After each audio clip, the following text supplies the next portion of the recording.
It's Tuesday morning.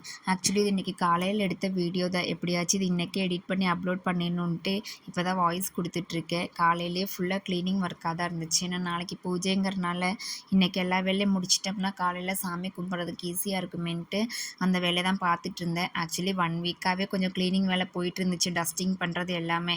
ஆனால் நம்ம என்ன தான் டஸ்டிங் பண்ணி வச்சாலும் காற்று அடிக்க அடிக்க மாடியில் வர இருக்கனால ரொம்ப டஸ்ட்டு படிஞ்சிட்டே இருக்கும்.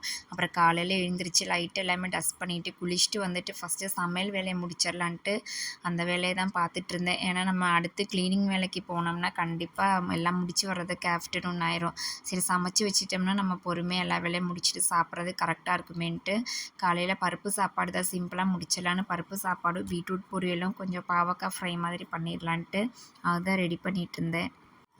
நம்மளுக்குமே இங்கே கொஞ்சம் ஃபுல்லாக ஓப்பன் ஷெல்ஃப் தான், அதனால ரொம்ப டஸ்ட்டாக தான் இருக்குது. கபோர்டு மாதிரி இருந்தால் கூட கொஞ்சம் நம்மளுக்கு ஈஸியாக இருக்கும் வேலை. ஓப்பன் ஷெல்ஃபுங்கும்போது நம்ம வீக்லி 2 to 3 டேஸ் க்ளீன் பண்ணிகிட்டே இருக்கணும். நார்மல் டேஸ்லேயே இப்போ நம்ம ஃபெஸ்டிவ் சீசனாக சொல்லவே வேணாம். ஃபுல்லாக டீப் க்ளீன் தானேன்ட்டு அந்த வேலையெல்லாம் முடிச்சுட்டு வீடுமே தொடச்சிடலான்ட்டு அதெல்லாம் தொடச்சிட்டு வெளியே எல்லாமே வாஷ் பண்ணி விட்டாச்சு. இதுக்கப்புறம் கிச்சனில் நம்மளுக்கு பெருசாக வேலை எதுவுமே இருக்காது. ஏன்னா காலையிலே எல்லாம் முடிச்சுட்டு நல்லா அதுவே நம்மளுக்கு ஒரு பெரிய ரிலாக்ஸேஷனாக இருக்கும்.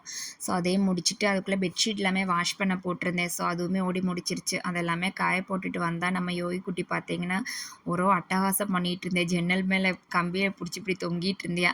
அப்புறம் கொஞ்ச நேரம் அப்படியே அவங்க கூட விளையாடிட்டு அதுக்கிட்டலாம் ஹஸ்பண்ட் வந்து ஜூஸ் போட்டு வச்சுருந்தாங்க காலையிலேயே. ஸோ கொஞ்சம் அப்படியே ரிலாக்ஸாக உட்காந்து ஜூஸ் குடிக்கலான்னு எடுத்துகிட்டு வந்தேன். கரெக்டாக யோகி ஒரு கிளாஸ் எடுத்துகிட்டு ஓடி வந்தேன் அவனுக்கு வேணும்ன்ட்டு. ஸோ அப்படியே அவனுக்கு கொஞ்சம் கொடுத்துட்டு கையோட கொஞ்சம் எடிட்டிங் ஒர்க்கையும் பார்க்கலான்ட்டு அதுவும் போய்கிட்டு இருந்துச்சு. ஏன்னா இது எல்லாமே முடிச்சிட்டோம்னா அதுக்கப்புறம் ஈவினிங் ஃபுல்லாக நம்மளுக்கு ஒர்க் இருக்குது. கொஞ்சம் பூஜா ரூம் செட் பண்ணுறது, இந்த ப்ரிப்ரேஷன் வேலை எல்லாமே. ஸோ இன்றைக்கி காலையில் டே இப்படி தான் போச்சு. இனி மீதி ஒர்க் எல்லாமே ஈவினிங் பார்க்கணும்.